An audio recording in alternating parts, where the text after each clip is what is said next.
មិនសង្ហាក៏គ្មានសំភារៈនិយមផឹកកាហ្វេថងបាយកញ្ចប់ចិញ្ចើមផ្លូវជីវិតរស័តអណ្ដែតគ្មានគោលដៅសង្ឃឹមអីទៅដូចមេឃនឹងដី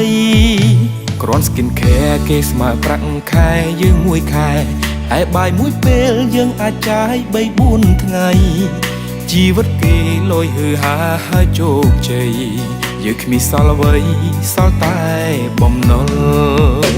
បេះដូងស្រឡាញ់តែគ្មានលទ្ធភាពខ្លួនទៀតគេមើលមិនឃើញគុំឆ្ងល់ខំណាស់ដែរតែវាសនាឈោងមិនដល់ព្រោះមិនអាចផ្ដល់អ្វីគ្រប់យ៉ាងអោយគេ250ប្រាថ្នាគេមួយខែ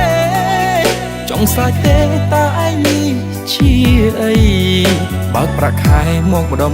លុយចាយនៅសល់ថ្ងៃមីពងគេប្រៃរឿងអីគេដាក់ខ្លួនស្នេហ៍ជិះម៉ូតូប្រាថ្នាគេជិះឡានគ្មានសំណាងគ្មានអភូតែទេកាត់ចិត្តទៅគេធុញទ្រាន់គេមិនចង់នៅក្បែរត្រឡប់ក្រោយបែរយកពេលថែខ្លួនឯង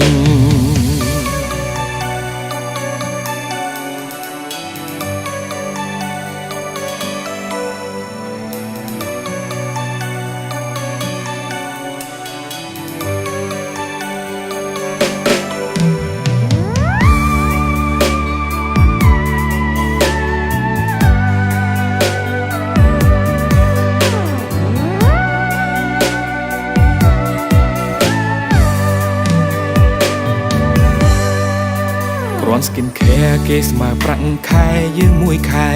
ហើយបាយមួយពេលយើងអាចចាយ 3-4 ថ្ងៃ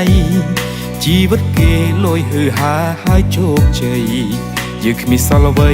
សល់តែបំណុលបេះដូងស្រឡាញ់តែគ្មានលទ្ធភាពខ្លួនទៀតគេមើលមិនឃើញគុំឆ្ងល់ខំណាស់ដែរតែវាសនាឈោងមិនដល់ព្រោះមិនអាចផ្ដល់អ្វីគ្រប់យ៉ាងអោយគេ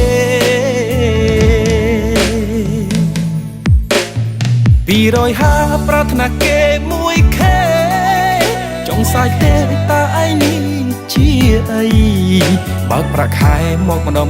លុយចាយនៅសល់ថ្ងៃមីពងទាប្រៃរឿងអីគេដាក់ខ្លួនស្នេហ៍ជិះម៉ូតូប្រាថ្នាគេជិះឡានគ្មានសំណាងគ្មានអភូតែទេកាត់ចិត្តទៅគេធុញទ្រាន់គេមិនចង់នៅក្បែរត្រឡប់ក្រោយបែរយកពេលថែខ្លួនឯង250ប្រាថ្នាគេមួយខែចង់សាច់ទេតាឯងនេះជាអីបើកប្រាក់ខែមកម្ដងលុយចាយនៅសល់ថ្ងៃមីពងទាប្រៃរឿងអីគេដាក់ខ្លួនស្នេហ៍ជិះម៉ូតូប្រាថ្នាគេជិះឡានគ្មានសំណាងគ្មានអភូតែទេកាត់ចិត្តទៅគេធុញទ្រាន់គេមិនចង់នៅក្បែរត្រឡប់ក្រោយបែរយកពេលថែខ្លួនឯងកាត់ចិត្តទៅគេធុញទ្រាន់គេមិនចង់នៅក្បែរត្រឡប់ក្រោយបែរព្រោះប្រាក់ខែ250